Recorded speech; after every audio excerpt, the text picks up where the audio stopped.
What you just watched wasn't filmed in a studio. There was no camera, no lighting rig, no photographer. That was generated by AI, all from a text prompt. And the whole thing took about 30 seconds to create. I work full-time, and I also run this YouTube channel. And honestly, taking on 3D print jobs from clients has always interested me as a side income. The making side of that, I can handle. But the marketing side, finding time to shoot product video, build a content pipeline, make the work actually look as good as it is, I don't have time for that. And I'm guessing some of you are in the exact same position. You're making incredible things, and nobody's seeing them the way they deserve to be seen. There's an AI tool that is about to launch that I think will change that equation. It's called Seedance 2.0. In this video, I want to show you why makers specifically should be paying attention, and why you should be first in the queue to know when it goes live. Let me paint a picture you might recognize. You spend 40 hours on a print. The tolerances are perfect. The detail is insane. You are genuinely proud of what you have made. And then you take a photo of it on your workbench under a kitchen light, and it looks like a crime scene photo. That's the gap nobody talks about in the maker community.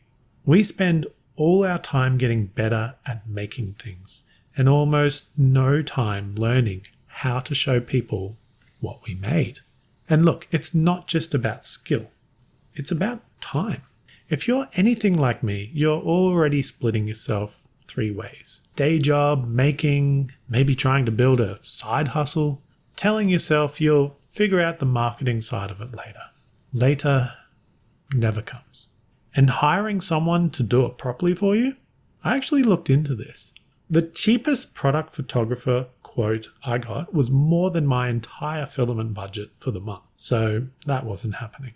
The result for most makers is iPhone photos under bad lighting. Listings that sit there doing nothing. Products that deserve to sell, not selling. Not because the work isn't good enough, but because the presentation isn't good enough. And that's a solvable problem, which is exactly what I want to talk about today in this video. So let me tell you what's actually out there about this right now, because the signals around Seedance 2.0 are worth paying attention to. First, let me give you a bit of context. Higgsfield are one of the fastest growing generative AI companies right now. Their whole focus is on being the most creator-friendly platform in the space. And Seedance is ByteDance's video generation model. Higgsfield are bringing it into their platform. Version 2, which is what's dropping next. Now, nothing here is officially confirmed yet, but based on what's circulating, here's what people are expecting. Multimodal input.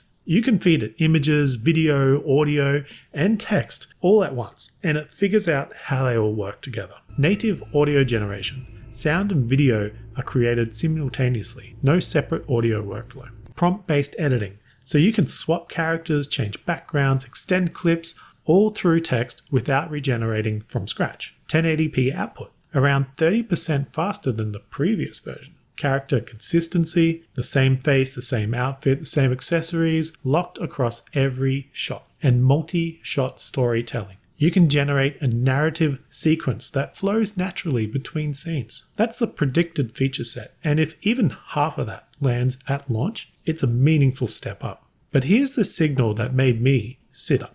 CapCut put out this post amplifying Seedance 2.0. CapCut, one of the biggest content creation platforms on the planet. When they're putting their name next to a product launch, it's not a niche tool anymore. That's mainstream pipeline territory. Okay, so that's what's being predicted, but this is where it gets really interesting because there are already examples circulating online from what appears to be early access users. And I want to show you some of those examples because talking about AI video quality is one thing, but seeing it is another. The first video we can check out is basically a cartoon anime style action fight sequence. So let's take a look at this. And so you can see that the movement is fluid, and all the punches, sound effects are landing in time with the punches. So it's not feeling like it's disconnected in any way. The animation style is really cool, and that's our first example. The next example is more of an advertisement for a brand like Nike, which I believe it is a Nike ad, and it just shows a reel of different sports. So let's go through this one. So we have a gymnast to start with. I like balance. And then a boxer.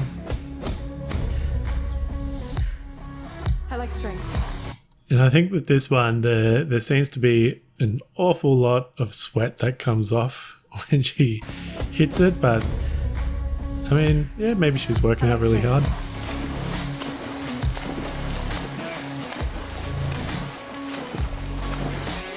I like flow.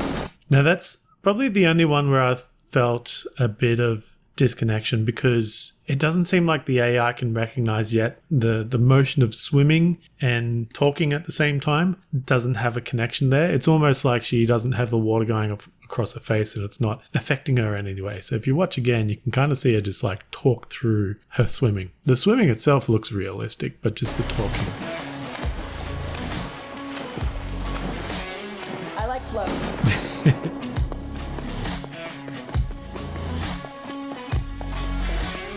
I like speed.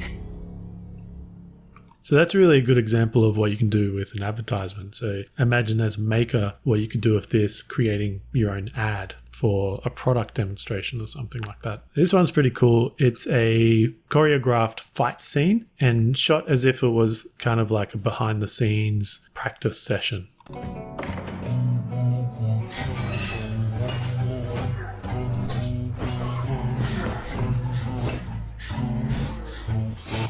But you can see just the camera action and the hits. The sound's a bit weird. I don't know if it's just an audio thing with this one. But it's just so smooth and everything connects. It's like real performers doing this, but it's AI generated. This next one's kind of like a riot or something is happening. And you can see when I do a freeze frame, the face, you can kind of see like that AI stretching going on. When it's in movement, you don't really notice it. So let's go forward. You can see that kind of time slowing down and the physics of everything crashing.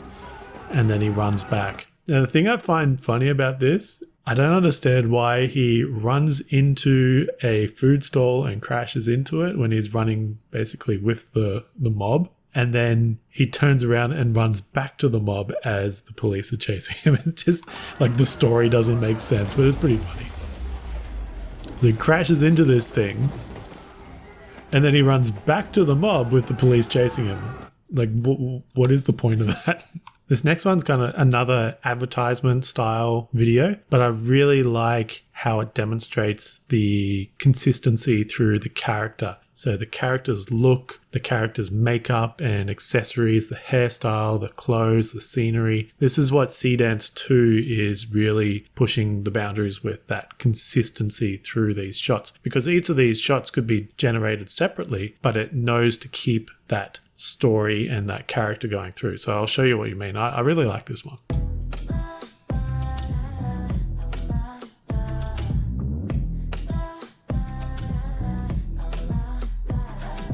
You think you're tough, you think you're strong, you're just a copycat singing my song. So sorry, I forgot, I had that wrong. It's actually probably more like a music video clip, like a K-pop star or something. Just really cool consistency through that video. And the final one I want to show you is, again, where we can use that multimodal input. So here we have image references as an actor we want to use, the kind of scene we're starting in and the hallway we're moving into. And we can also attach a video reference that we want to copy using these image references. And then this is the generated final result. So if we play through this one, you can see how closely it keeps to the source materials that you feed it. Getting all those camera angles and pacing basically exactly the same. Now, I want to be straight with you.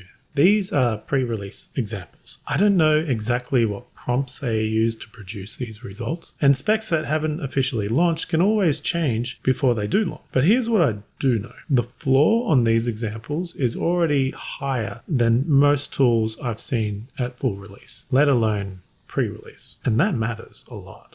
Oh, you might be a little confused why I keep mentioning Higgsfield. Let me explain by maybe showing you the platform itself, because there's much more going on in this platform than just video generation. And there's one part of it I think makers are going to find immediately useful. Higgsfield is basically a collection of AI tools at your disposal. I'm talking image generation, image modification, AI avatars, filmography tools and effects, and of course, video generation. Here we are on the main homepage for Higgsfield, and you can see there's a lot going on. But let's dive into it just a little bit to show you how much content is in here. So as you can see, they're always advertising their latest models. One that's just come out is Cinema Studio 2, which I might release a video on soon. You have things like Kling 3.0. They have competitions where you can actually win cash prizes. There's Vibe Motion, where you do like actual graphic motion effects for videos. And it's worth just browsing through here just to see what you can create or what you can think you could create. If we go back up to the top, first the image tools. Like when you drop down the menu here, you can see there is many tools you can use. And most of them are probably familiar with you. So you have things like ChatGPT, Seedream, and of course the most popular one maybe at the moment is Nano Banana Pro. And I mentioned before a tool for makers. It's in the image generation tools, and it is the Nano Banana Pro, because Nano Banana Pro has become part of my regular workflow. I use it to generate reference images that I then feed into my image to 3D model AI tools. So instead of hunting for a reference on something like Google, I just describe what I want and I generate it. And Nano Banana is really good at it. It's quick, clean, and I own the output. The image gen feeds 3D generation. The 3D generation can then go in and feed videos. The whole content pipeline from idea to finished video without a camera, without a photographer, without a studio. That's what's coming to empower us. That's just the image tools on Higgsfield. You also have all these video tools that you have access to under your one subscription. Things like Sora 2, Google Veo 3.1, Seedance 1.5, and the upcoming Seedance 2.0. You have models like One and Grok and Kling. So much there that you can do basically anything with. You have edit tools for both image and video. You have AI creation tools, so you can create basically AI avatars. And there's just so much more that you can go through. AI influencers even. So you could use an AI influencer to market your 3D prints if you wanted to. There's just so much on the Higgsfield platform under that one subscription. So instead of paying for so many different subscriptions, you can just get the one and basically have the whole package. And there's always more being added as well, like the upcoming Seedance 2.0. So let's bring this back to where we started. You're making incredible things. And the gap between what you make and how it looks online, that's the problem. Not your skill, not the quality of your work, the content side of the equation. That's what Seedance 2.0 and Higgsfield are going after. And for makers specifically, people running 3D print farms, selling on Etsy, taking on commission work alongside a day job, this is the part of the workflow that's been missing for you. To be notified the moment Seedance 2.0 is released, check out the link in the description. It takes 30 seconds to register your email, and you'll be the first to know when it goes live. Higgsfield did sponsor this video, but the workflow I just showed you is real. The B-roll you've been watching was generated on my personal Higgsfield account, and the early access examples we looked at speak for themselves. So make of that what you will. If you found value in this video, then subscribe to the channel. And if you're interested in similar videos, then check out the one on the screen in the corner now. Otherwise, thanks for watching.